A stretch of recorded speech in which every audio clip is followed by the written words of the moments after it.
தேவனுக்கே மகிமை உண்டாவதாக. இந்த புதிய நாளிலும் கர்த்தர் உங்களுக்கு அருளும் ஆறுதலின் மன்னா. நான் உன் உள்ளத்தை ஆராய்ந்து உன்னை அற்பமாய் எண்ணினவர்கள் முன்பாகவே மகிமையாக உயர்த்துவேன். ரோமர் 2:29. புகழ்ச்சி மனுஷராலே அல்ல, தேவனாலே உண்டாயிருக்கிறது.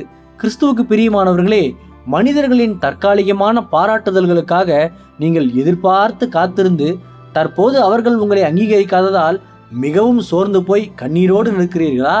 கவலைப்படாதீர்கள். நம்முடைய உண்மையான இருதயத்தின் ஆழத்தை ஆராய்ந்து அறியும் கர்த்தர் உங்களுக்கு இன்று ஒரு நிலையான உன்னத புகழ்ச்சியை நிச்சயமாக தரப்போகிறார். மனிதர்களுடைய புகழ்ச்சி வெறும் வெளி தோற்றத்தை மட்டுமே அடிப்படையாக கொண்டது. ஆனால் தேவனுடைய உன்னத புகழ்ச்சியோ இருதயத்தின் உண்மையான பரிசுத்தத்தை பொறுத்தது.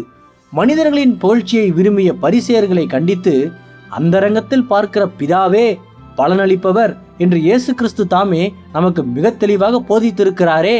ஆகையால் இனி அழிகின்ற மனிதர்களின் புகழ்ச்சிக்காக ஒருபோதும் ஏங்காமல் உங்களை முழுமையாக ஆராய்ந்தறிகிற உன்னத பரலோக பிதாவின் அங்கீகாரத்தை மட்டும் முழுமனதோடு நாடி தேடுங்கள். அப்போது அவர் உங்களை தம்முடைய சொந்த மகிமையினால் நிரப்பி ஏற்ற காலத்தில் உங்களை அற்பமாய் எண்ணினவர்கள் கண் முன்பாகவே உங்களை அற்புதமாக உயர்த்தி சாட்சியாக நிலைநிறுத்துவார். கர்த்தர் தாமே இந்த வார்த்தைகள் மூலமாக இன்று உங்களை ஆறுதல் படுத்தி ஆசீர்வதிப்பாராக.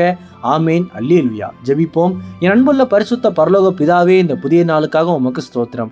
நித்திய புகழ்ச்சியே, இன்று என் உள்ளத்தை ஆராய்ந்து என்னை அற்பமாய் எண்ணினவர்கள் முன்பாக என்னை மகிமையாக உயர்த்தும். இன்று பிறந்த நாள், திருமண நாள் கொண்டாடும் உமது பிள்ளைகளின் இந்த புதிய ஆண்டை உமது நன்மை கிருபையால் முடிசூட்டி ஆசீர்வதியும். பிதாவே, இயேசுவின் வருகையில் நான் அவரோடு எடுத்துக்கொள்ளப்படும்படி என்னை தகுதிப்படுத்தும், தயார்படுத்தும்.